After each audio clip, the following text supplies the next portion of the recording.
what happens at the end of the match? How do you think the match ends? Voldemort comes and kills everybody. Voldemort's not back yet.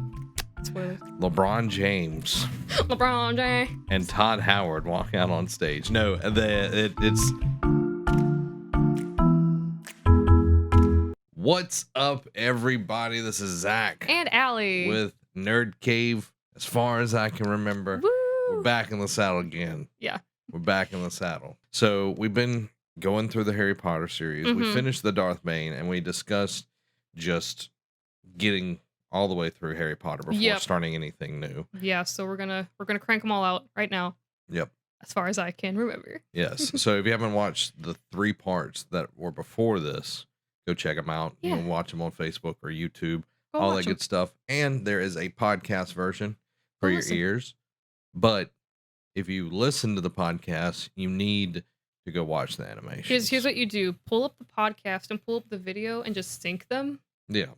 It's not like I don't put any audio. That's what I should start doing. No audio on the video. So you have to to do both. Yeah. Have to do both. You have to do both. Yep. Absolutely. Yeah. All right, guys. We're getting into book 4, Mm-hmm. which is The Goblet of Fire. The Goblet of Bros. Gosh. Get with it, Allie. You know. And you already broke my heart before this even began. It has to happen. Nope, not in my mind. It has to happen. Not in my mind. Look at me. I am the captain. I am the one that makes it. I'm the one who draws. Well, I'll just stretch it. All right, so Goblet of Bros. Here we go, everybody. Okay. So we start off with a Muggle man who is he's walking by this house, this creepy old mansion. He hears some like weird noises, sees some lights, and he goes, not quite. And he's like, we got a lot to get through. I'm just saying, like, we got a lot. And so he's like, oh, those darn kids must be up there making a racket. So he goes up there, but he hears like these 2 dudes, and like they're like, he looks in the door and he sees them like peering over this like cradle, and they're like, oh, strange man, why don't you come on in? And then to make a long story short, the snake comes up, and the weird like baby in the cradle is like, here's your dinner, and the snake attacks him, kills him, and then we cut to Harry Potter wakes up in his bed at Privet Drive. He goes, see, none of that's in the movie. I don't remember any of that in the movie. It is, but it's a little different. And then in the movie, they make him wake up with the Weasleys. No, I'm talking about like the. No, that does happen. They played out a little differently. It's like in the movie, the caretaker. I'm gonna hold up. I'm pausing this because we're talking about the movie. And in the movie, the caretaker, it's like, yeah, he like walks up, and then he just like Barty Crouch Jr. spoilers. Voldemort and Peter Pettigrew, they're like sitting in there, and he's like, "There's someone outside, kill him!" And then they kill him. Oh. It's like the very first thing after we hear Patrick Doyle's funky little arrangement. It's like a slight little twist on. It's the theme, but he puts a little spin on it. Love Patrick Doyle's work. Anyway, so John. It's the first one that he didn't do, John Williams. But got out while it was good. Anyway, so we wake up with Harry Potter. Well, we don't. The readers wake up. I don't. Harry Potter's. I'm a married man. We wake up. Well, Harry Potter wakes up, and we, the audience, are watching him. We're like, wow, reading. That's creepy. That's like Pearl watching Stephen sleep. I like to watch you sleep sometimes, all the time. And he's like, "Oh man, that sure was a weird dream. I wonder why I had that. Whatever. I'm sure it's not important." And then he's like, "Oh wait, I think today's the day that the Weasleys are coming to pick me up, so we can go see the Quidditch World Cup championship game." Because he had received a letter a couple weeks prior with like the whole envelope is covered in stamps, because the Weasleys don't know how to use Muggle postage. So they're like, "Oh, we gotta put stamps. We're just gonna cover it in stamps." Yeah. And they were like, yeah, in the letter, like, we decided to write this letter because we didn't want a repeat of the phone incident from last year, which I did talk about in part 3. Yeah, okay, cool. You did. As far as I can remember, I did. Retcon in our own show. Yeah. And so then, he's getting packed and he's getting ready to head out. And then knock, knock, knock, the Weasleys show up and they're like, "Hey, it's time to go. We're gonna go off on adventure. See, we're picking you up with this car. We can hang with the Muggles." And the Dursleys are like, "Please leave our house." And so they take Harry. They go back to the burrow. Geez, I'm not good at space. The Broro. The Broro? Yeah. Okay. So they go back there, and Harry sees, all these fun, familiar faces. He sees Hermione, he sees Ron and all the different Weasleys. He sees Ginny, who The is 7-foot tall Ginny no, Weasley. she went back to short, and Harry's like, "Wait, you're like normal size again." She's like, "Yeah, it was a magical growth spurt, and now I'm back to normal girl size. We have to. It's important for her character." I'm sorry, it is. Her aura is still 7 foot tall. You can have that. Continue. It has to happen. It doesn't. Her things will not make sense. She's not 7 foot tall anymore. She never was. It was a delusion. All right, if we keep at this pace, I'm never going to get through this book. She's 7 foot tall. Let's so she's go. not 7 foot tall anymore, and so they're like, "Oh yeah." So Mr. Weasley comes out, and he's like, "Yeah, so we're meeting up with another magical family that lives, in the country. They live, a couple miles that way." And Harry goes, "Oh, who's that?" And he goes, "Oh, it's the Diggories. It'll be Amos and his son Cedric." And Harry's like, "Oh, I remember him. He's at the Hufflepuff Quidditch Seeker dude." Now, I know him. And so then they meet up, and they surround this boot. And Harry's like, "Why are we surrounded a boot? It's a boot." And they're like, "Oh, it's a portkey." And Harry's like, "What's a portkey?" And they're like, "What you talking about?" "What you talking about?" And they're like, "Oh, well, it's a it's a magical device that lets you." Well, actually, they don't tell him, but we, the audience, will learn that it's a magical device that transports you from one place to another. And then off in the background, we hear, "Does anyone know what foreshadowing is?" It's a literary device used to introduce something that will be brought back later with more importance and relevance.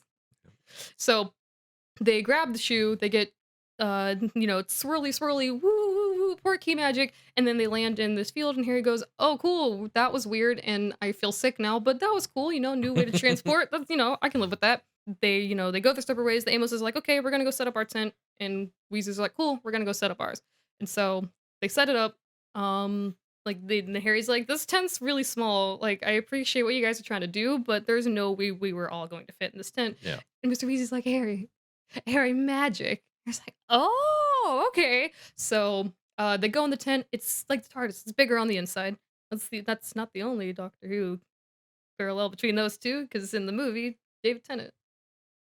See, I keep forgetting he's in there. Mm-hmm. But it's been a long time since I watched it. It's good. So anyway, so they're all chilling out in the tent, and Harry's talking to Fred and George, and they're like, "Hey, we're gonna make a bet. We gotta go find this dude because we're making a bet." Yeah, bet. So Harry hangs out with them, and they go find this guy named Ludo Bagman. He was a former Quidditch player, now Quidditch commentator, and he's addicted to the pills. Sure. So But his pills are actually just sweet tarts. Yeah. So they're talking to him, and they're like, "Here's how we believe the game's going to go," because the Quidditch World Cup final is between Bulgaria and Ireland. Mm-hmm. And they're like, "Look, Ireland, their team is great. Bulgaria, yes, they do have Victor Krum. He's this very famous seeker. He's like the best seeker in the league." Yeah. And they're like, "But here's how the friend George, like, this is how the game's going to go." Ludo Bagman's like, "Okay, lay it on me." And they say, Ireland will win the match. Like, Ireland's gonna win the cup, but Krum will catch the snitch. And he's like, "That is ridiculous. That is the dumbest outcome I've ever heard. Sure, I'll take you on those odds." And they're like, "Okay, cool." So they make this huge bet, a lot of money involved. And Harry's like, "Why are you guys making that wager?" Like, "Look, we've studied, we know what we're doing, and we need this money from him." And Harry's like, "Suspicious, but okay." Don't be suspicious. Don't be suspicious. And so then flash forward to the game. They brought these things called looking glasses.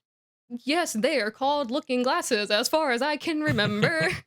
And there's these cool little like telescope binocular things that they let you like do instant replays of what you just saw. And so it's good for like watching matches. So you're like, "Oh, I want to see that person do that cool like flip again or whatever." So it lets you do that. Yeah. They're really cool. And there was this one Irish guy that was just pegging people with potatoes the whole time. The entire time. The whole time. And Ron the entire time, like, he's like watching the match, but he's also like kind of rewinding it and watching that on the side. And Ron's like freaking out because he's such a huge Victor Crumb fanboy. He's Yeah. like, Victor Crumb is the coolest dude ever. If I ever got to meet him, I would love him. I'd be his best friend, and nothing would ever make me jealous of him ever in my life. I heard that he has like a tattoo of Victor Crumb on his like lower thigh. He does. You know, so He actually does. yeah. He also has other tattoos that get confirmed in book 6. Half joking. They're at the match and they're doing like, you know, they're watching. He's like, this is the coolest day of my life. I love sports. I am in love with sports. Nothing will ever come between me and sports ever. Nothing. And so they're watching, and then what happens at the end of the match? How do you think the match ends? Voldemort comes and kills everybody. Voldemort's not back yet. Spoilers. LeBron James LeBron James and Todd Howard walk out on stage. No, it's the Irish people win, and then Crumb catches the snitch. That's exactly what happens. Fred and George get it exactly, and so they're like, "Dude, we got it." So they go to find Ludo Bagman to get their winnings, and he goes, "Oh, I'll pay you," but like he like kind of like dodging them, and then he's like, "I'll pay you back later," and they keep trying to find him, and then like they lose him and they can't find him, and so they're like, "Great, he's never gonna pay up on that money," even though it was a huge wager. Yeah, like enough to say, I don't know, put like a loan out to maybe start selling like sweets and stuff. I don't know, but a lot of money. yeah. And so they go back to the tent, and Fred and George, of course, like they're mad about that. But Ron's like, "Oh my god, Victor Crumb is there. I saw him in person." And Hermione's like, "I don't see the big deal. Like he just flies around on a broom. Like I don't get it." Ron's like, "Victor Crumb, I would do anything for him." Hermione's like, "Okay, whatever." Like get a tattoo. yeah, on you your get a tattoo, and he's like, inner "I already have one. I'll get a second one. I'll do it." So he gets it on his other thigh, so it like gets each other.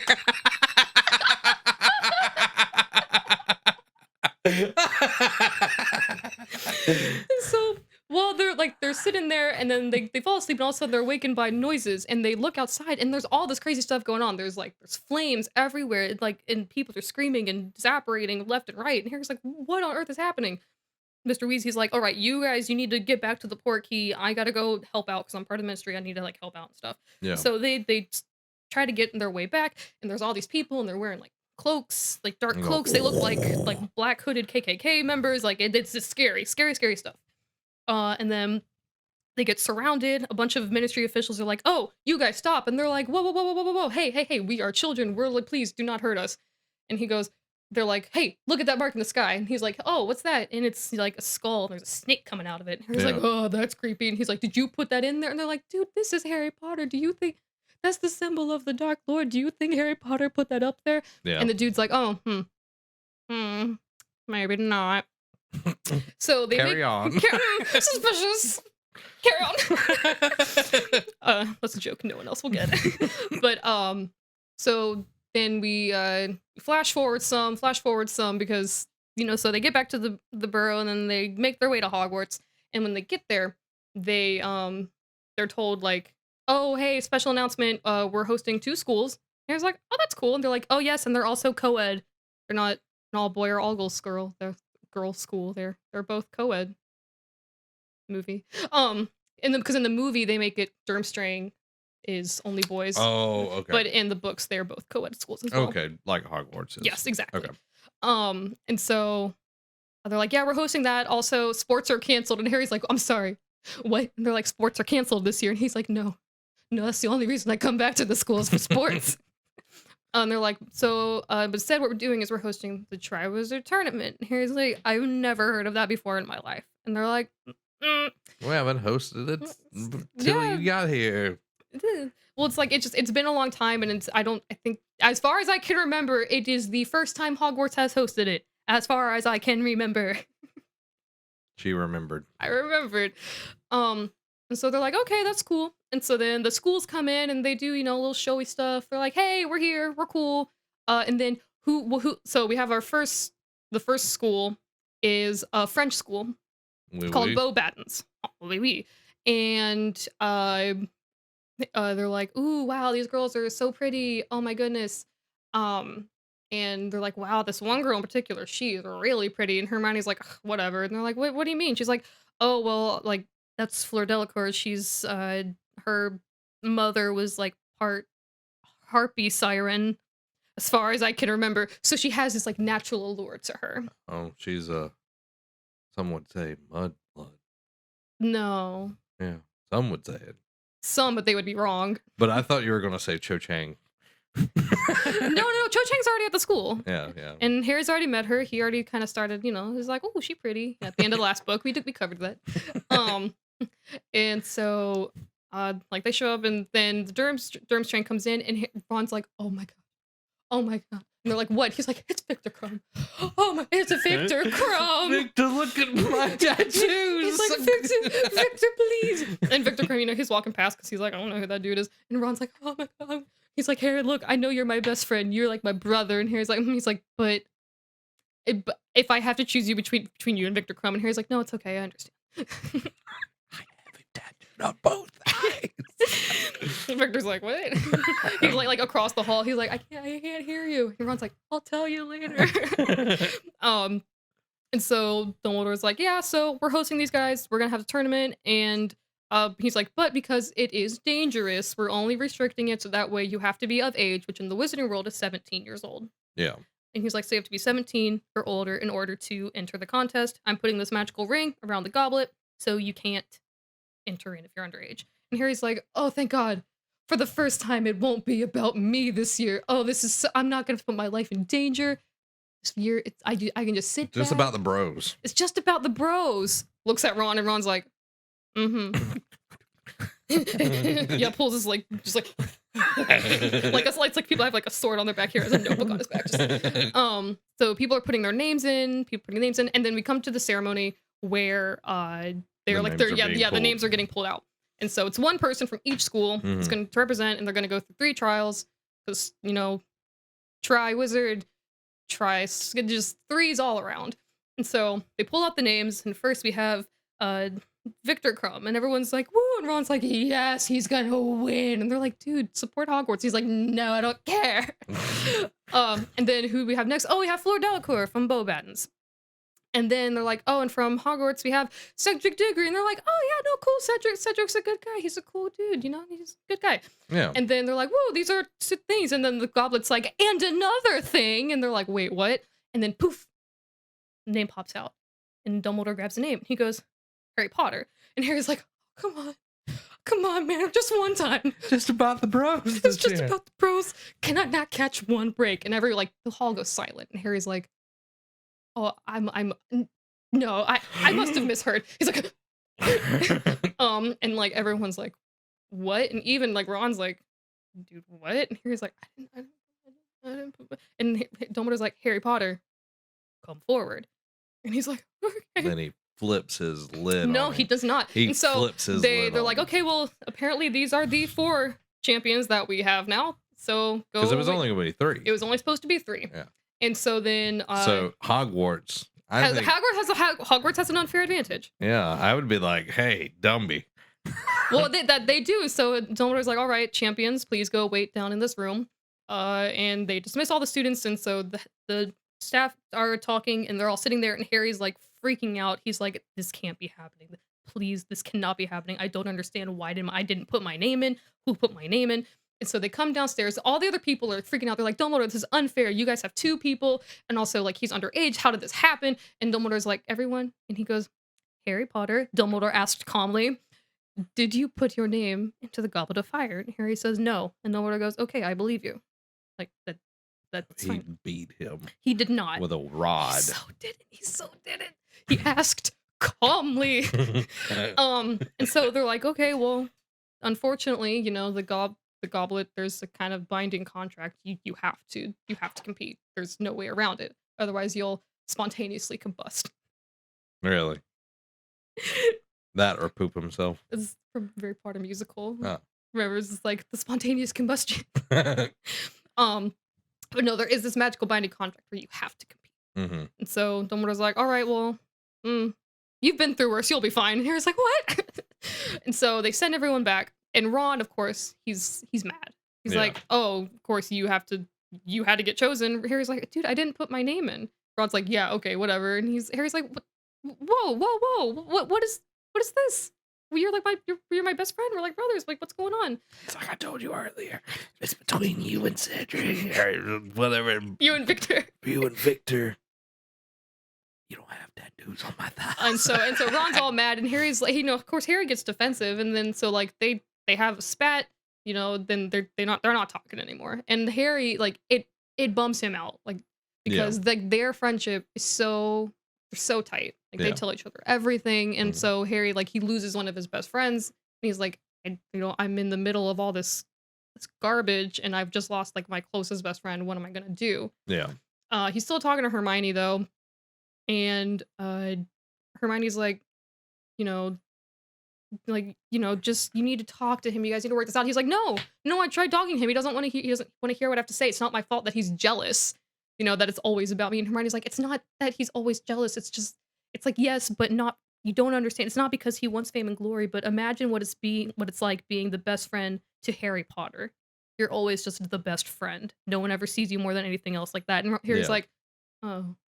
He's like, well, I didn't ask for this. He's like, if he wants the stupid lightning scar, he can take it. And Hermione's like, that's not what it's about. You dumb boy. You dumb boy. And so some time passes. Harry's still freaking out. And then Hermione is like, look, unfortunately, I'm quoting the movie at this point. It's Ronald would like me to tell you that Seamus told him that Dean was told by Bavardi that Hagrid's looking for you. And Harry's like, I'm sorry, what? And Hermione's like, look, Hagrid's looking for you. Go find Hagrid. Just go find him. Harry's like, okay, fine, whatever. So he goes to find Hagrid, and Hagrid's like, oh, hey, dude, come on with me. I want to show you something. He's like, but make sure you put the invisibility cloak on because no one can see you. So he takes him into the woods, and turns out Hagrid's also kind of, he's on a little date with the head from Beauxbatons because she's also a half giantess. Yeah. And Hagrid's like head over heels for her. Mm-hmm. He's like, she's the most beautiful woman I've ever seen. Yeah. And so they're kind of on a little date, and he's like, I want to show you, the stuff for the first task. And Harry's like, ooh, first task. And what is it? It's dragons. There's dragons. And who does he see? He doesn't see him, but he sees Charlie Weasley, Ron's brother, who works with dragons. And he goes, oh, hey, Hagrid, what's up? And he's like, hey, how are the dragons? And he goes, we haven't fed them in a while, so they're going to be wanting to kill some kids. Hagrid's like, cool. And Harry's like, there's a little puddle. Yeah, there's a little puddle that forms. Everyone's like, what's that for? And they're like, you know, it's the forest. And Harry's like, so he goes back to his room, and he's like, oh my gosh, I can't, I don't know what to do. And then he runs into the by the way, there's a new Defense Against the Dark Arts professor. It's Professor Mad Eye Moody. He's an old friend of Dumbledore's. A little weird. He's mad, crazy mad. And they have this lesson where he tells them about the 3 unforgivable curses. There's the Cruciatus curse, which is a torture curse. So like you do in like just unimaginable torture. Mm-hmm. There's the Imperious curse, in which you enforce your will onto someone else. You make them like your puppet. Yeah. And then there's the killing curse, which everyone knows. Vada Kedavra. It's the killing curse. Abracadabra. And using any of them can get you sent straight to Azkaban. Like, you do it, you're done. They're unforgivable curses, you don't use them. He uses them in the classroom to show them what they do. And they're like, and he goes, it's for educational purposes, it's fine. And they're like, okay. And so they're like, wow, this teacher's different and weird. And then he's like, there's only one person who's ever survived the killing curse. And just looks at Harry, and Harry's like, please stop. We all know this. Please stop. And so then one day after class, Moody holds Harry back, and he goes, so how you feeling about the first task? And he's like, it's dragons. How do you think I feel? And he goes, well, there's more to dragon. You don't have to just use your wand. Wink, wink, nudge, nudge. And Harry's like, what? And he goes, okay, now get out of my office. And Harry's like, that didn't help me at all. And so they're getting ready for the first task. They're all sitting in their the tent for the champions. And then Dumbledore comes in, and he goes, hey guys, you guys feeling cool? And they're like, no. And he goes, you'll be fine. So he's like, all right, so here's a bag, and you guys are going to pull out a little miniature dragon that you can, keep as a pet afterwards if you want to, whatever. They're like, okay. Like little baby dragon. Not even a baby, it's just like a mini dragon. Is it alive? Yeah. Little mini dragon. Okay. It's a little baby dragon. But it's not baby, it's just a mini dragon. Is it ever going to grow up? Nope. Oh. It's just it's like they took a dragon and just like, it's like the image select, they just went, whoop. Okay. So this is going to go over 30 minutes. It's going to have to. It'll be okay. Sorry.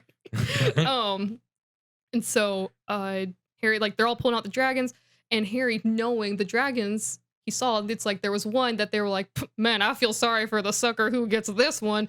Whoo, this Hungarian horntail sucks. And Harry's like, please don't let it. And then the Hungarian horntail's like, now. No, that's so mean. Like, guys, I'm just doing my job. I am just hungry and you need to feed me. And so they're all picking the dragons, and Harry goes last, and of course he knows the last one left is the Hungarian horntail. Yeah. Because there's the Swedish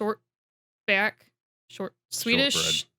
There's the Welsh greenback, the Swedish short snout, the Chinese fireball, and the Hungarian horntail. Mm-hmm. Formerly at the Wizarding World parks, there was like the twin dragon coaster there, and it was left over from like the Sinbad park or whatever used to be there. Yeah, it used to be Ice and Fire. Yeah, and so they changed it to the Chinese fireball and the Hungarian horntail. Oh, that's cool. But it's no longer there. The Hagrid ride took its place. So, is the Hagrid ride any good? Or is it looks like it's fun, but because like you get to like ride in the motorcycle. Oh, okay. But I obviously haven't ridden it, so I don't know. I'm just sad about the twin dragons. But yeah. So they do that, and Harry's like, I'm gonna die. And then while he's sitting there like freaking out, Hermione comes in. She's like, Harry, like, don't worry, you're gonna be okay. Because like again, like they're like brother and sister, like yeah. And she's like, it's gonna be fine. And so she hugs him, and then bam, flash. And they're like, what was that? And a reporter walks in, and she goes, hello, my name's Rita Skeeter. And they're like, what is that? She's like, oh my gosh, you two are adorable. And then Hermione's like, excuse me? And Harry's like, yeah, no, we're so not a thing.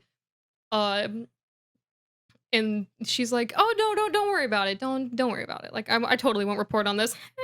And they're like, Scandalous.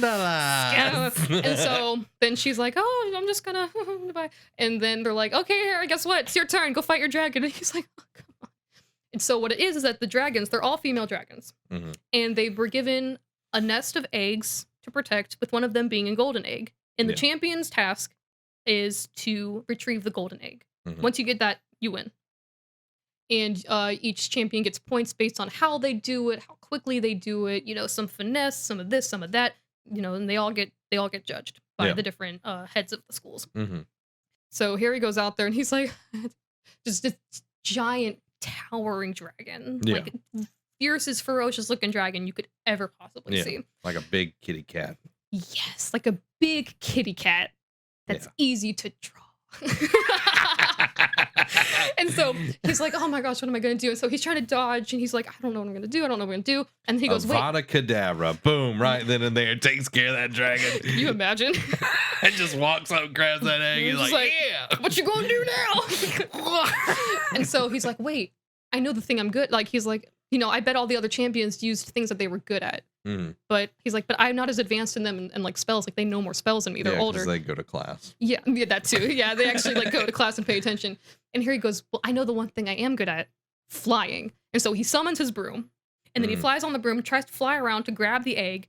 And then at one point, when he's dodging it, the dragon trying to chase him breaks free of the chains. And they do a fun little chase scene around Hogwarts. Yeah. And then Harry, is able to outwit it, outfly it, hide it, bob and weave. And he comes back, scoops up the egg, and good for him. He passes the thing, he gets the egg, everyone's happy. And then there's this dragon that's just running wild and trying to murder everybody. She's just chilling.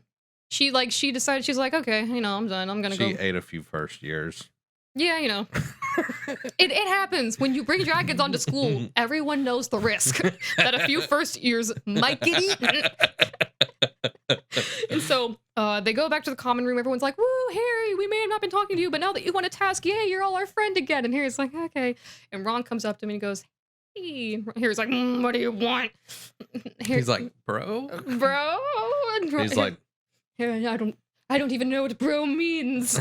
He's like, from my studies, I know you haven't been a bro. And Ron's like, look, so what happened was, he's like, because it's my brother Charlie. My brother Charlie told me that he was coming in with dragons for the tasks. And I knew I had to get that information to you, but, I couldn't. And Harry's like, it's okay, I understand. And they're like, okay. And so they're best friends again. Everything's happy. So why couldn't he give him the information? Because they weren't talking. And they're both 14-year-old boys, and they're stubborn. That's why he. And then he's like, but he like he lied because he was like, well, Seamus never told me anything. I learned it from my brother, as far as I can remember. And so here he's like, I love you, bro. And Ron's like, I love you too, bro. And so they embraced. They embraced in a nice bro hug, and everything's good. The bros are back in town. Yeah, the bros are back in town. And so then we move on to the second task, and they're like, hey, so the egg from the first task is your clue for the second one. And Harry's like, what does that mean? And they're like, peace. And so they're like, they try to put it in a fridge. Harry tries everything. He tries sitting on it. He tries putting it in a fridge. And it doesn't fit, and then it breaks. Yeah, it breaks. Yeah. I knew. And yeah, and so like nothing's working, and this is weird. And so one day, he's walking around, and Cedric's like, "Hey, Harry," and Harry's like, "Oh, hey, Cedric, what's up?" He's like, "So that egg, you crack it yet?" And Harry's like, "Nice pun, but no." He's like, "Well, maybe you could go take a bath," and Harry's like, "That's highly suggestive." Cedric's like, and just walks away, and Harry's like, "Go take a bath with your egg?" Yeah.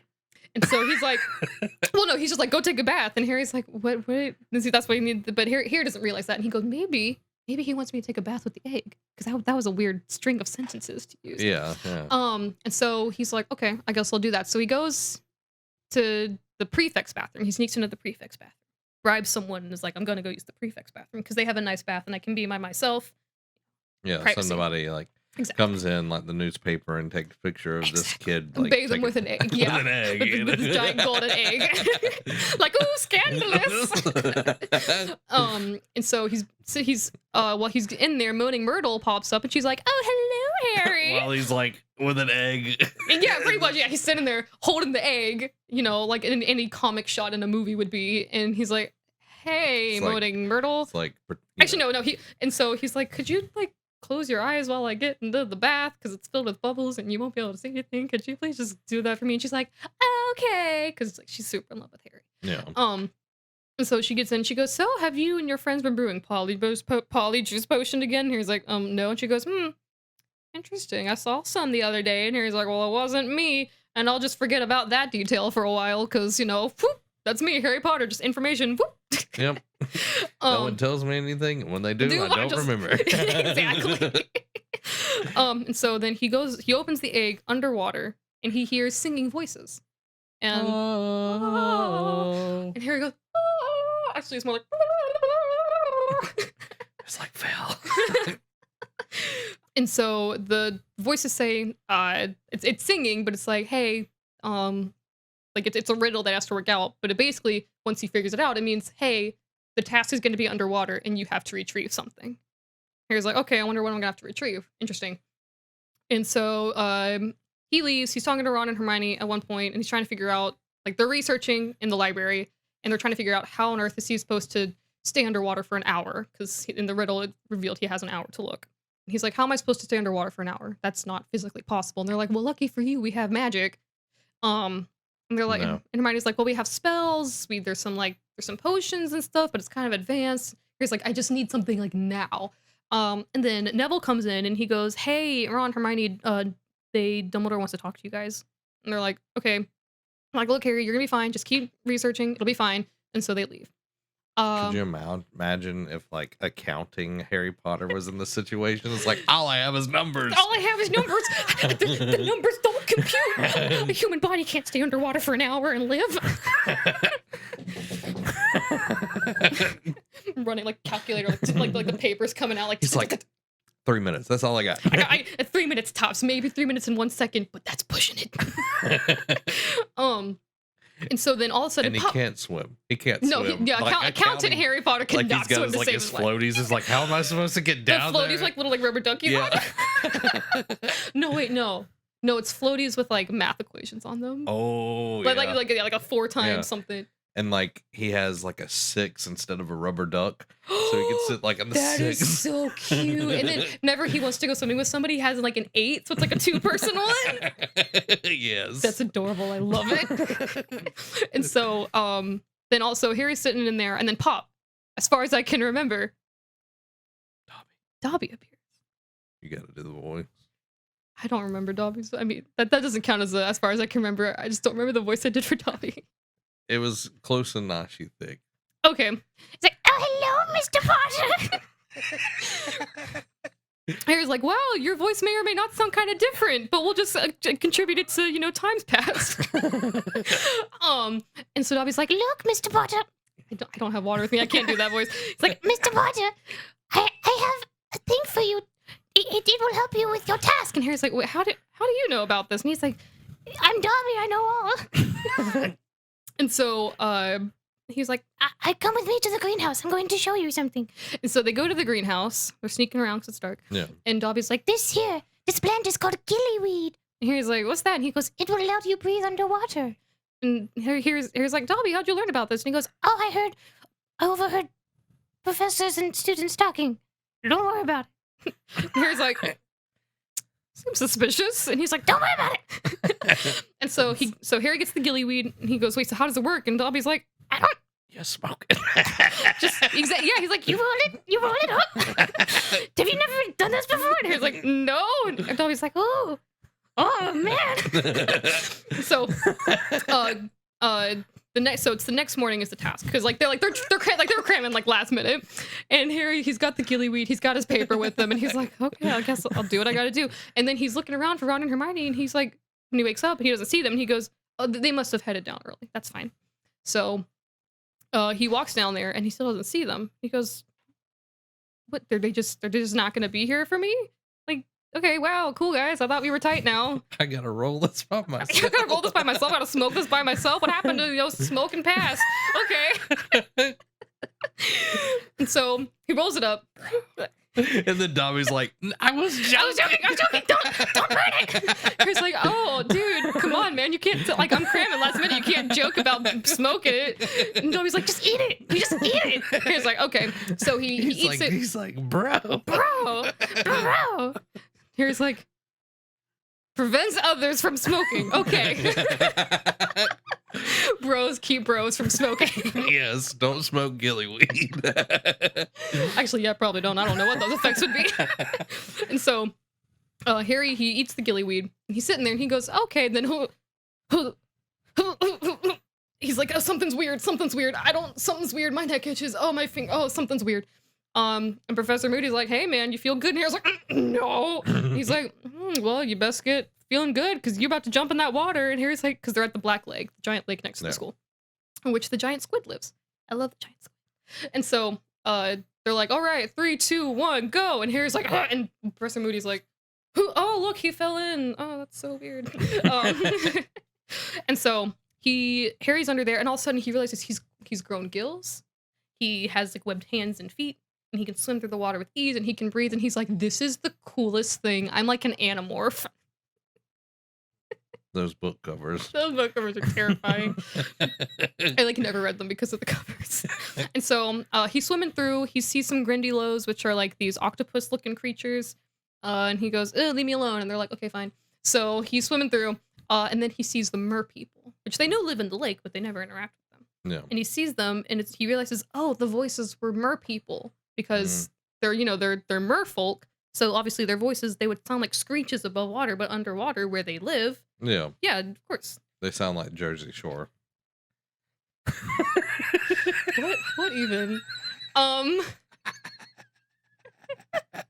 So what you talking about, eh? what you talking about? So Harry goes up, and he sees that there's people floating, like they're chained down, but there's people like floating in the water, and he recognizes Ron, Hermione, Cho Chang, and Fleur Delacour's little sister.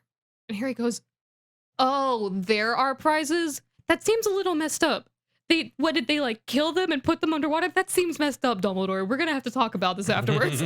And so he's swimming up, and they're like, hey, what are you doing? He's like, oh, I'm gonna go get my friends. They're like, no, I don't think so. No. Our job is to guard these guys. You can't just walk in here and take your friends. No. And Harry's like, but I don't know if that's even a Jersey Shore. No, that's good. Okay, sure. We'll stick with it. Harry's like, but I have to like complete the task, and they're like, we don't care. Well, I don't care. No. They're ours.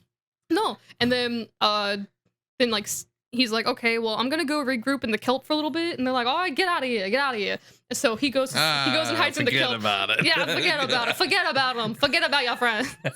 And so, he's like trying to like regroup, and Cedric bumps into him, and Cedric has a bubble head charm, so he like has a bubble around him so he can breathe and swim. Yeah. And Cedric's like, dude, like, you know, we only got so much time. You got to get going. And Harry's like, they're not letting me get him. And Cedric's like, no, man, just watch. And so he goes, and he frees Cho Chang because, is there something happening there? They're dating. Cho Chang. And so he breaks Cho's chain. And he takes her back to the surface. So Cedric's in first place. And then while Harry's still trying to figure out, he's like, how am I supposed to get past these mer people? Like a shark swims by, but oh no, it was actually Crumb. He's just got a shark head. And he breaks Hermione's chain. Oh. And everyone's like, because like Crumb's been kind of hanging around Hermione like, hey girl, what's up? And Hermione's like, okay, hi. She's like, I don't go for crumbs. The whole loaf. And so he gets Hermione, he goes back to the surface, and now he's in he's in second place. Yeah. And so Harry goes, okay, well, I'm gonna do. He's like, I don't care about winning. I don't care about winning this tournament. Avada Kedavra. He kills the mer people. And so he's like, I'm gonna wait for Fleur to show up to get her sister, so that way I know she's okay. Because I don't think I've seen Fleur since the Grindylows. I think she might have gotten attacked. I want to make sure that she gets her sister. So he's waiting, and it's getting close to time. Like it's like, you know, he's got like, you know, 57 minutes. It's been 57 minutes. He has 3 minutes left. Yeah. And he goes, I don't think she's gonna show up. Something must have happened. So he's like, I gotta save him. I gotta save them both. Yeah. And then, so he goes, grabs Ron, and they're like, all right, fine, you got your friend, get out of here. And he goes, I need to save her too. And they're like, no, you only get one. You get one. You get him or you get her. And Harry's like, no, both. I gotta save them both. It's like she's gonna drown if I don't get her out of here. We only have an hour. She's gonna die. And they're like, no, get out of here. And so he's like, whatever, that's how it's gonna be. And Expelliarmus pushes them all away. Yeah. As far as I can remember. Stupefied. You know, he's casting left and right, and the mer people are like, all right, we're out of here. Fine, take your friend, get out of here. We don't care. So he grabs Fleur's sister as well. And he takes Ron and Fleur's sister back up to the surface. And technically, he just missed the time. It was like an hour and a minute. He was just over, which would be an automatic disqualification. Yeah. And so he gives him back up, and Fleur is like, she sees her sister, and she goes, oh my gosh, thank you, you saved my sister, thank you so much. And Harry's like, forget about it. And Ron's like, what? And Harry's like, no, forget about it. And then over the speakers, they're like, okay, well, obviously in first place, Cedric Diggory. In second place came Victor Crumb. Fleur, unfortunately, she was attacked, and she had to forfeit out. And then Harry Potter, he went over the time limit. And everyone's like, boo. And they're like, but because he decided to, you know, put the needs of others above himself, he decided to save both people. We're going to give him, you know, a good number of points. Yeah. Like 3. Like, we're giving him, like, he's in third, like, he came in third place for this task. And so, as far as I can remember, he's in second place overall. Yeah. As far as I can remember. Yeah. Because why not? And so then they're like, oh, by the way, Yule Ball time. And Harry's like, what? And they're like, we're gonna have a dance. Harry's like, I don't dance. And they're like, too bad, all the champions have to. You can dance if you want to. So you can leave your friends behind, but your friends don't dance, and if they don't dance, then they're no friends of mine. Yes, Minerva McGonagall said that to him. Yep. And she was like, oh, cheerio, pop, hey. And like disappeared, and it was like, what? It's like, what just happened? He's like, I must still be waterlogged from the task. Okay. And so then McGonagall comes back up, and she goes, okay, no, but like, I was actually being serious. You do have to find a date and go to the dance. Like, you have to. He's like, come on. And so the easiest to get is the girl. He just saved her sister. Just saying. You know that Harry's not a clever man. Well, you know. She's also like 12. Here's 14. It's not that bad, but you know, still. It's just a dance. But like, I know, but like, they're 14, so they're like, ugh. But how could she? No, I'm saying not the one he saved, but the older sister, the one that got disqualified. Oh, well, I guess because the champions have to go like with different people. They can't go together. Oh. As far as I can remember, there's a rule that says they can't go together. Well, I'd be like, Hey, love is love. well, dance is dance. Dance is dance. No, so but of course, I mean they're 14, so they're like hormones everywhere, the girls and stuff. And so Harry's Cootie like, shots are still in, like. well, no, they're getting rid of cootie shots because they're like, oh, we like girls now.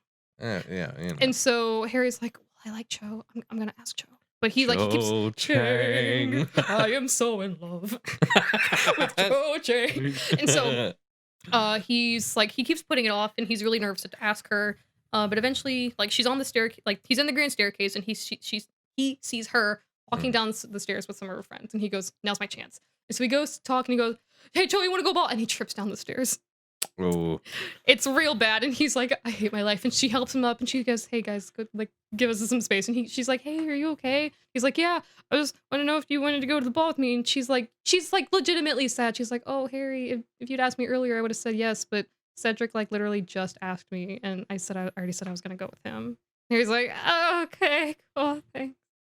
Like, I'm gonna go jump off the stairs now. She's like, what? And he's like, nothing. And so Harry's It's moping. okay. Harry gets the better end of this deal at the end of it all. That's true. And so 7-foot tall Jenny. Am I right? Am I right? And so Harry is Harry and Ron are moping in the common room. Mm-hmm. And I'm so sorry, this is so long. And so they're moping, and then Ron's like, this sucks. Every girl has a date. And he's like, the only person left is Hermione. And Harry's like, and Ginny, and they're like, and then Ron's like, wait a minute, dude, I'm gonna solve all our problems. You go with Ginny, and I'll go with Hermione. And Harry's like, oh yeah, that makes sense. And Ginny's like, yes. And Harry's like, hey, yeah, Ginny, you cool with that? And Ginny's like, Neville already asked me, and I said I was gonna go with him. But she's like super embarrassed because like she would have said yes, and she's like, dang it. Because she has a shrine for Harry Potter. She does. Yeah, it's a little creepy. A little bit. She has like locks of his hair and everything. She doesn't, not quite that bad. Like she keeps like trying to get like some hair, but every time he's like, hey girl, what's up? She's like, oh, dang it. He's like, why do you have scissors every time I see you? There was a loose thread on your robe. Oh, thank you so much. I appreciate that. And so and Ron's like, well, and she's like, and by the way, Hermione also has a date. Ron's like, what? like it's like, I mean, like pin drop. Like Ron's like, she what? And he's like, yeah, she has a date.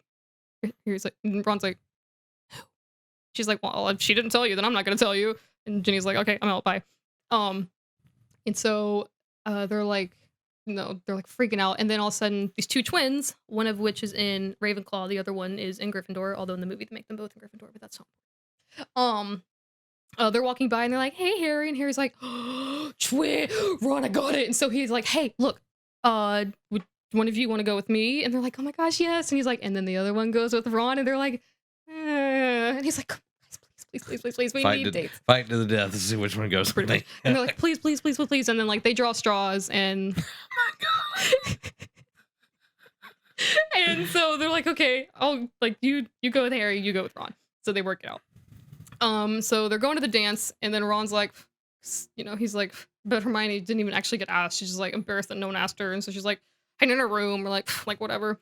And so she comes down the stairs, bumps into Harry, and because like they're like hanging out, like where all the champions are, like the champions gotta hang out.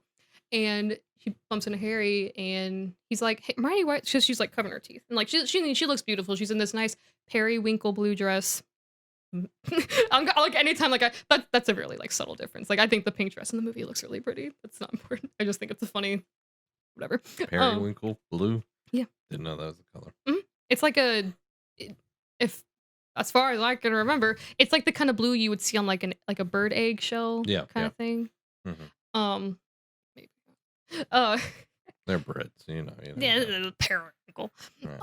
And so Hermione's like, oh well, like I've been asking my parents, because my parents are dentists, and he's like, yes, I know this. And she's like, I've been asking them for me to get like braces to kind of like straighten out my teeth and everything. So I tried this charm, and she like shrunk her teeth a little bit because she wanted to look really nice for the dance. And Harry's like, Hermione, you're all like, don't even worry about it. And she's like, I feel like I shrunk them too small. And he's like, you look fine. Don't worry about it. And he goes, so who are you going with? She's like, oh, Victor Crumb. And Harry's like, oh, what? She's like, dude, Ron's gonna kill you. And he wanted Victor. exactly, he wanted to go to the dance with Victor.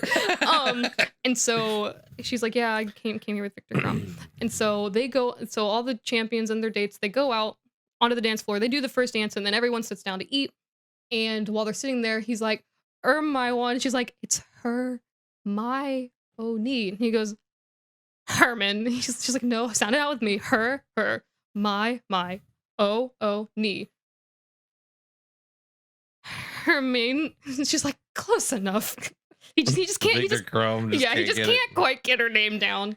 And here he's like, this is, and he sees Cedric and Cho, and he's like, I hate everything about this. And so then, like, as they keep dancing, Ron's in the bathroom looking at his tattoos. He's like, "You betrayed me." And so like Ron sees Victor Hermione, and he immediately jealous, like a switch turn. He's like, Victor's dead. These tattoos will be removed. They will be removed with magic, and I will never speak of him again. And so they're dancing, and Harry's date is, as far as I can remember, Padme Patil. As far as I can remember, sounds suspiciously like of. Oh her name is Padme. But as far as I can remember, that's the twin Harry went with. She's like, hey, are you gonna ask me to dance? And he's like, no. She's like, okay, I'm gonna go find someone else. And he's like, okay, that's fine. I don't care. He's a sad 14-year-old boy. Yeah. And so they're dancing, and the cool, like, it's the Weird Sisters. They're like a magic band. They're playing there, and everyone's having a good time. And Harry and Ron are sitting there miserable. And then Ron's like, I'm leaving. Harry's like, okay. Harry's just still sitting there like, I wish I was dancing with Cho. And then all of a sudden, so he leaves, and he's like, I'm gonna go to bed. I don't care. And so he walks out, and he runs into, actually, no, as he's walking, he overhears Hagrid and the headmistress of the Beauxbatons school. Yeah. And Deborah. He overhears Hagrid and Deborah talking. And he's like, I never met anyone else like me. And she goes, what do you mean like you? And he goes, you're like half giant. And she gets so offended. She's like, what? How dare you? He's like, no, like, it's okay. Like, I'm half giant too. That's something we have in common. That's great. And she goes, I am not the half giant. I'm just big boned. And she storms off. And Hagrid's so sad. And Harry's like, feel you, man. I feel you, man. Like, did she take it as like an offense? It was like, what it is, that it's like it's almost like she doesn't want people to know she's a half giant, even though she's very clearly a half giant. Yeah. But she's like, no, I am just big boned. No, you disgrace me. No. I spit on your grave. And so she storms off, and Harry's like, I feel you, bro. She hits him with a big old like baguette, just like yeah, like she walks off, and then he's so sad, and all of a sudden a baguette flies off screen and hits him in the head. And he's like, oh. And so then, as he's walking back, he sees Ron and Hermione, and they're going at it. And Ron's like, you whatever, like you're conspiring with the enemy, like they're the opposing school. You're whose side are you on, Harry's side or on their side? And she goes, the whole point of this thing is to bring schools together. Like, it's supposed to be about friendship. No. And Ron's like, no, this is a competition. There is a winner. There's a cup. There's a winner. And he's like, and you're jeopardizing that. And Hermione's like, what is your problem? Like, I came out here to have a good time, and I'm honestly feeling so attacked right now. I was supposed to be with him. And Ron's like whatever. Like, I mean, like look at this. You like, it doesn't even look like you. Like, geez, like what, you like had to get pretty or whatever. And Hermione's like, you're being a butt. You suck. And Ron's like, yeah, okay, whatever. Why don't you go make out with Victor or whatever? And she's like, you know what? Maybe I will. And so they leave, and Ron's like, wait, no, I was joking. and Harry's like, dude, that is not going to help your chances with her. And Ron's like, what are you talking about? And Harry's like, never mind. I'm done. And so, flash forward some more, and there's some weird stuff. Harry's like overhearing people. They keep talking about polyjuice being brewed, and he's like, who's making polyjuice? This is so weird. And so, and he's still trying to figure out who put his name in the goblet, who did this, and so they're trying to figure out. And one time Harry's walking by, and he happens to run into Eeyore Karkaroff, the leader of Durmstrang, the Bulgarian school, and Snape, and they're talking, and he sees that Karkaroff, he has a tattoo on his arm, and it's the same symbol that Harry saw in the sky from the Quidditch match. It's the Dark Lord symbol. And Harry's like, The Death Eater sign. the sign of the Death Eater, sign of Voldemort. Yeah. And Harry's like, that's weird. I don't. Just gonna... And Snape's like, where are you going, boy? And Harry's like, I just wanted to go back to my room, sir. Mr. Potter. Mr. Potter, where do you think you're going? He's like, I just want to go back to my room. I won't say anything about what I saw, I promise. And he's like, no, come here, Mr. Potter. So Harry walks up and he goes, and Snape's like, have you been stealing from my personal cabinet? Harry's like, you have a, what? No, I haven't done that for like 2 years. Snape's like, what? He's like, nothing. And he's like, someone's brewing Potter's potion and I'm going to find out who. And Harry's like, it's not me. I've done that already. Snape's like, what? And he's like, nothing. And so, got the t-shirt. Yeah, it's, whatever. I brewed Polyjuice potion. All I got was a saucy t-shirt. Whatever. He's like, by the way, your common room isn't that great anyway. And Snape's like, what? Although their common room is really cool because it's underwater. And so, he's like, this is weird. There's a bunch of weird stuff happening, but like, whatever. And so, and like, so Ron and Hermione kind of make up. They're still like, there's tension. There's tension, but they'll put it aside for Harry's sake. They put it aside for the kids' sake. Yeah. And so, they like as they keep reading articles, like they keep seeing all these articles that Rita Skeeter is putting out. They're like, how on earth? These are like private conversations people are having. How on earth is she hearing about this? Like she keeps getting the dirt on all these things. It's so weird. Like I don't get it. And Hermione's like, I have a hunch, but I need to do some more investigating. Harry's like, okay, fine. Get back to us when you figure it out. And so, then comes the third task. Yeah. And they're like, by the way, it's a maze. And they're like, You'll oh, be where are you putting the maze? Yeah. They're like, where's the maze? And like, oh, it's on the Quidditch field. And Harry's like, no. First you take away sports and then you desecrate her grave with a hedge maze. And they're like, dude, chill. But then the Irish like team leader is just like lost his mind this whole year. Wait, so they can't like the Irish team. No, I'm talking about like the team leader for Gryffindor was always the Irish kid. Okay, I misunderstood. They meant the team from Ireland, and I was like, what? Yeah, Oliver Wood is like, this was gonna be my last year. As far as I can remember, this was my last year, not last year. And so, no, I'm wrong.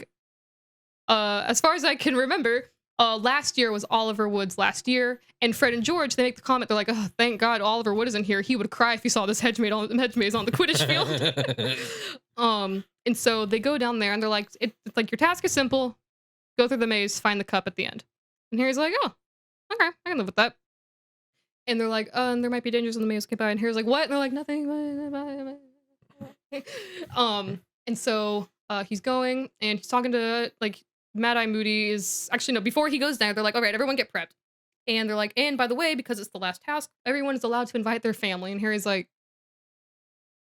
Dursleys aren't going to come. And they're like, oh, Potter, your family, they're over there. And he's like, wait, the Dursleys are here? No, that doesn't make sense. And who's there but Molly Weasley?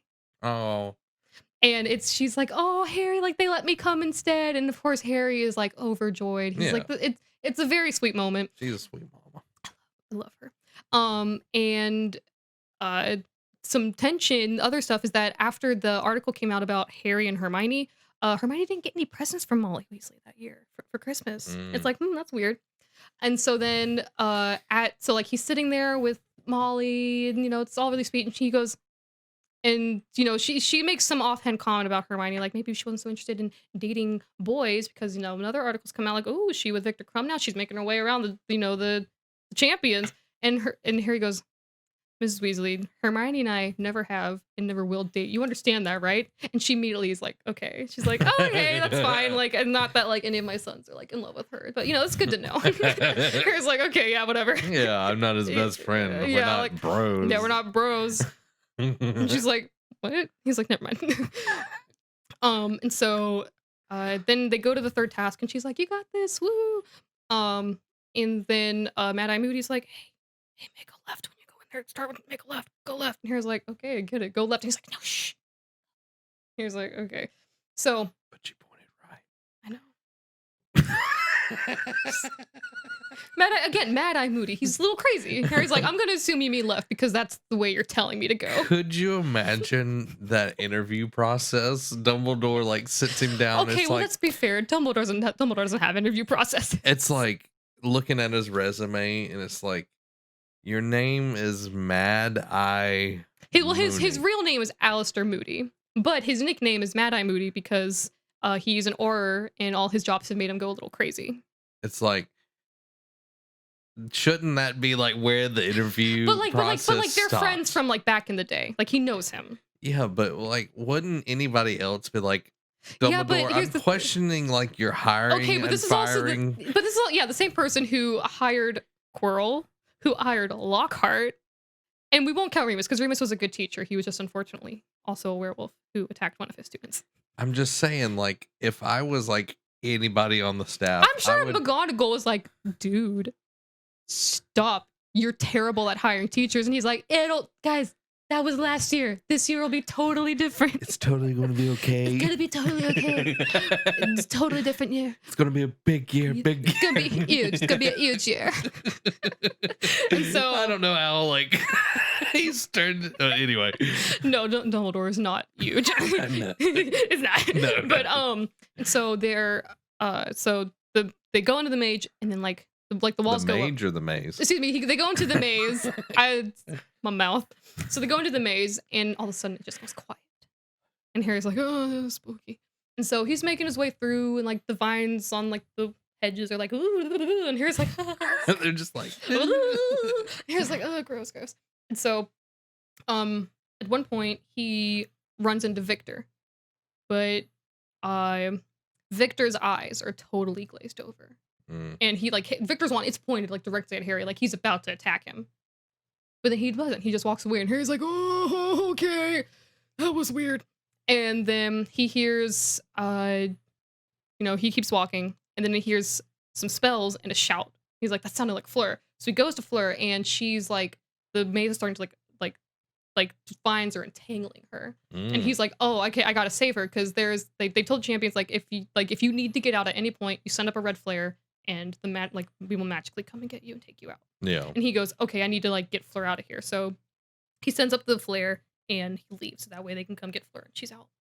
And then he comes across Victor again, but he's just like laying on the ground. And he's like, okay, peace. And then so he keeps walking. And then like, was he alive? Did he check? And he just walks just past like, him. As far as I can remember, he sees Victor on the ground and is like, that's weird. Walks past him. Man, And then, Harry cold. well, it's like, you ain't beautiful, you don't get saved. as far as I can remember. And then he runs in, he hears shouting again. He literally just stepped right over his dead Pretty much. body. Like, no, he just saw him and he was like, oh, he looks like he's sleeping. He's just taking a nap. I get it. like he just stepped right over him and just like, he was cold. He was cold. He was cold. His eyes. And so then he hears, he bumps into Cedric and he goes, oh, hey, Cedric. And he's like, hey, watch your step. And he's like, dude, no, like, yeah, you're dating the girl I like. And Cedric's like, what? And he goes, nothing. But like, I'm not gonna hurt you. I just trying to get out of this maze. And he goes, well, Victor tried to attack me. And he's like, what? I don't get it. And then all of a sudden, who pops back up? Oh, it's Victor again. And he's like, and so like he and Cedric, they're going at it. And so then Cedric's like, I'm gonna kill him. And he's like, no, stop, no. Oh my, I get it. He's bewitched. Victor's been bewitched. He's not himself. Someone's controlling him. Like, don't hurt him. This isn't him. And so Harry pushes them off each other, and then like the vines, like, because like the maze is like ever changing. Yeah. And so then like a wall comes, like they run, some walls come up, some walls come down, and they lose Victor. Yeah. Then procedurally generated maze. Exactly. And so then they wind up event like they're walking and talking, and then they wind up in the middle of the maze, and they see the cup, and Harry's like, no, you take it. Like, you're the true Hogwarts champion. Take it. Like, you deserve this victory. And Cedric's like, no, like, none of us would have gotten through, like, these things like, Fleur's sister and me. Like, you just saved me. I'm sure you probably saved Fleur if his behavior is any indication of how he would have treated her. I'm sure you saved her as well. Like, no, you deserve this. And he's like, no, you. And they're like, no, you. No, you. And this goes on for several hours. No, you. No, you. And then Cedric's like, Together. And they're like, together. So then they both And then grab 80s rock ballad kicks in. and so then they take it, and then they're like, woo, we made it. Oh, this is a graveyard. And Cedric's like, oh, it must be another part of the task. How about a good job? And so, yeah, so they're there, and they're like, oh, okay, well, let's look around. And Harry, I think I found something. And he's like, look at these names. And Harry sees, like, some names, and then he sees one he recognizes. Tom Riddle. He sees Marvarlo Riddle. He sees Tom Riddle, and he sees Thomas Riddle, and he's like, oh, no. He's like, Cedric, we need to leave now. And he's like, dude, why? Like, the worst Pokemon trainer in the world is here. Yeah, the worst Pokemon trainer in the world is here. We have to leave. He's gonna battle us, and all he has are Ekinses. And Cedric's like, no, that monster. And then all of a sudden he hears voices, and yes, like, and he's like, who's that extra man? I don't care for him. Kill him. And then all of a sudden, bam, Cedric is dead. And Harry, this breaks him. He's like, oh my gosh, this guy who, like, I maybe kind of didn't like him for a little bit, but in all honesty, I still liked him because he was a nice guy, and he also was my friend, and we bonded over Quidditch. Oh my gosh, he's dead. And I just saw him die. And then who is it? Who is there? There's Peter Pettigrew, former rat of Ronald Weasley. And friend. Yeah, former friend and rat of Ronald Weasley. And he's carrying this weird bundle. And there's this giant cauldron. And so he dumps the bundle in the cauldron, and Harry's like, what's happening? And so then they, like, restrain Harry. And he's just stuck. He can't move. Yeah. And so then, like, they go and they get some blood from Harry. And Harry's like, ow, that hurt. And Peter Pettigrew's like, shut up, I don't care. And so he puts some drops in there. He, double, toil and trouble, fire burn and cauldron bubble, double, toil and trouble, something wicked this way comes. Bro. And then, like. Yeah, bro. And then poof. As there's weird stuff happening, all of a sudden these figures start popping up all over the graveyard, and he right here recognizes them as they're the Death Eaters, the same people that were at the Quidditch and then match. They start eating Cedric. No, they start going like the sharks and the jets. Yeah, exactly. Like, I was like, they start like forming a circle around the cauldron, and Harry, they're like, and Harry's like, oh god, no, I never wanted to be in West Side Story. When did this become a musical? Nah. And so then all of a sudden, Harry, like, his head is splitting. He's like, why is this hurting? And then who forms from the cauldron? It's Voldemort. And Voldemort is back in the flesh for realsies. Yeah. And he's like, sup, boy? And Harry's like, oh, God, I'm traumatized. I need therapy. I've been traumatized. And so the Voldemort's like, oh, so you have a dead friend there? And Harry's like, yeah, you killed him. He's like, no, Peter killed him. Yeah. I may have ordered him to do it, and I would gladly take the responsibility for it, but that wasn't me, and you know it. So don't be telling lies here, boy. And Harry's like, I want to die. And Voldemort's like, oh, well, lucky for you. That's what I intend to do. And so he's like, all right, so here's what's going to happen, boy. You and me, we're going to duel because I'm going to show you that I'm better than you. And so they release Harry, and he's like, pick up your wand. We're going to duel. It's like Devil Went Down to Georgia. Exactly. Yeah. Exactly. But unluckily for Voldemort, Harry's been taking fiddle lessons. Yeah, well, all the Death Eaters get their fiddles out. And then Voldemort's like, no, this is a solo act. And pulls out his fiddle. And he plays a little funny tune. And Harry's like, fine. Pulls out his fiddle, plays a little funny tune. And then Voldemort's like, all right, let's actually use magic now. And he goes, but that's actually pretty good. You should be proud of the progress you've made. Yeah. And Harry's like, oh, thanks. And then, bam, they're fighting. Yeah. And then, but what happens, their wands connect. Oh. And the reason is because, as Ollivander alluded to when he first gave Harry his wand, same Phoenix tail feather. Yeah. And so it connects, and then all of a sudden, out of it, there's like these ghosts that pop up, and they're like the last few recent kills of Voldemort. So he sees the caretaker handyman from the beginning of the book. Yeah. Sees him. And then he sees this poor woman who Voldemort killed. Mm-hmm. And then he sees his parents. And his parents come and stand next to him. And they're like, you got this. You're strong. And Harry looks at them. And I mean, this is a very emotional time for him. He just saw his friend die. The man who wants to kill him came back. The man who killed his parents came back, and now his parents are there, and they're telling him, you have to be strong. And he goes, and like Harry, like he keeps holding on, and he's like stalling. Yeah. Because he's like, I'm not gonna break this. Like, no, son, you have to break this. And he goes, I don't want to lose you. Yeah. And they're like, you have to. Like we'll always be with you, but you need to let go, and you need to go back. This is not the time or place right now. And so he's like, okay, fine. So he, lifts it up. There's kind of a little bit of a blowback.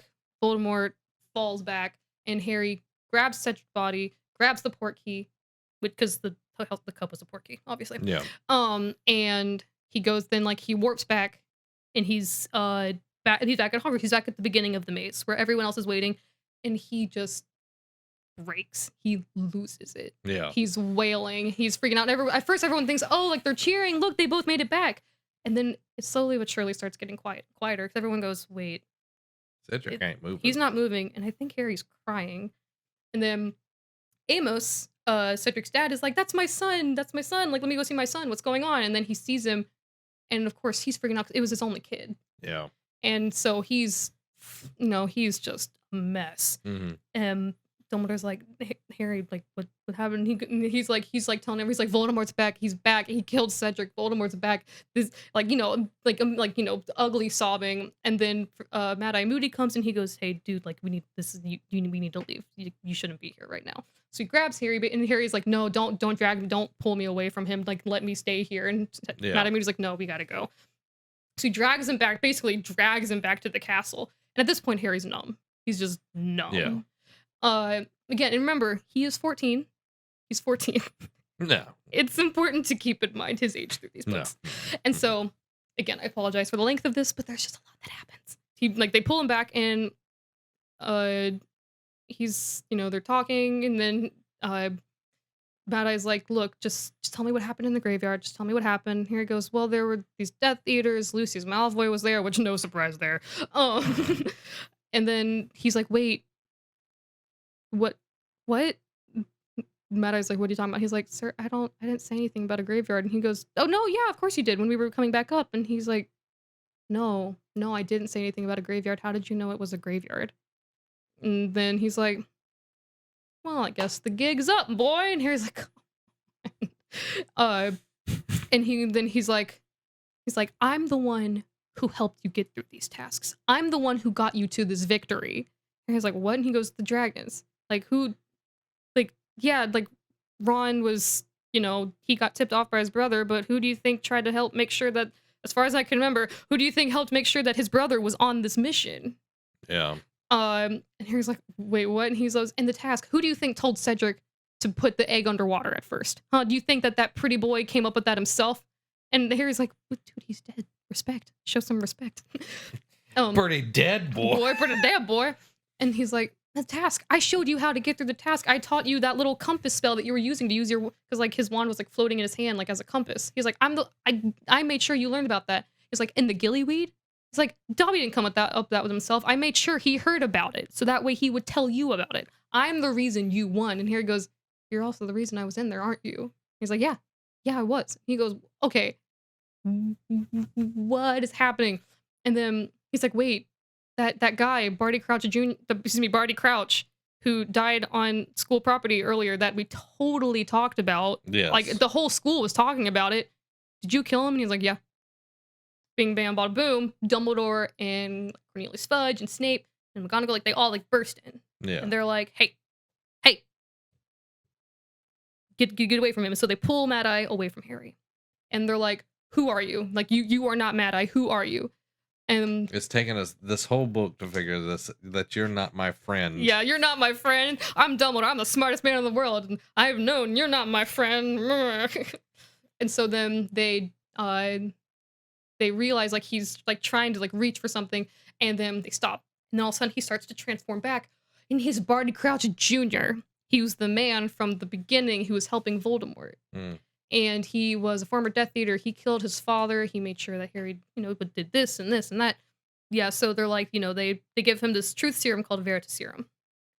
And they're like, so they ask him a bunch of questions, and they're like, okay, well, where is the real Mad-Eye Moody? And he's like, well, he's in this chest over there. And so they open the chest, And Matt, it's like, I mean, it's a big girl on the inside kind of thing. Yeah, yeah. And he's sitting in there and he goes, hey to Albus. And he's like, hey man, what's up? He's like, hey, not much.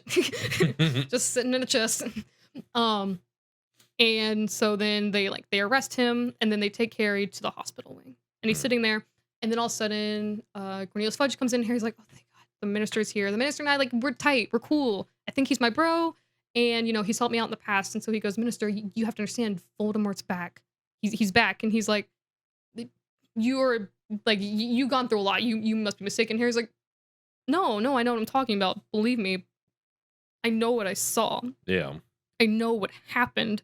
And Fudge. Yes. Fudge is like, I don't want to hear it. And he's like, no, Voldemort's not back. You're lying. And he leaves. And Harry, again, he's crushed because there's this guy who he had trusted in the past, who had helped him in the past, who just doesn't believe him. Yeah. He's like, great. And then, and then he comes back in and he goes, by the way, here's the cup, the Triwizard Cup, and here's all your gold for winning the wizard tournament, whatever. And he leaves. It's a ton of money. And Harry's like, I don't want this. And of course, and so like all the Weasleys come up because, they're like, oh yeah, we're, hey, what's up? So Fred and George and Ron, Ginny and Hermione, they're all there. And while they're talking, he pulls Fred and George aside and he goes, take the money. And they're like, Harry, that's a lot. We can't take this. You earned this. And he goes, I don't want it. I'm not keeping it. Take the money. You never got your share from Ludo Bagman. I don't want this money. Take it. And so like they kind of they're like, okay, fine. Like, after he like basically pushes it on them, they're like, okay, fine. So they take the money.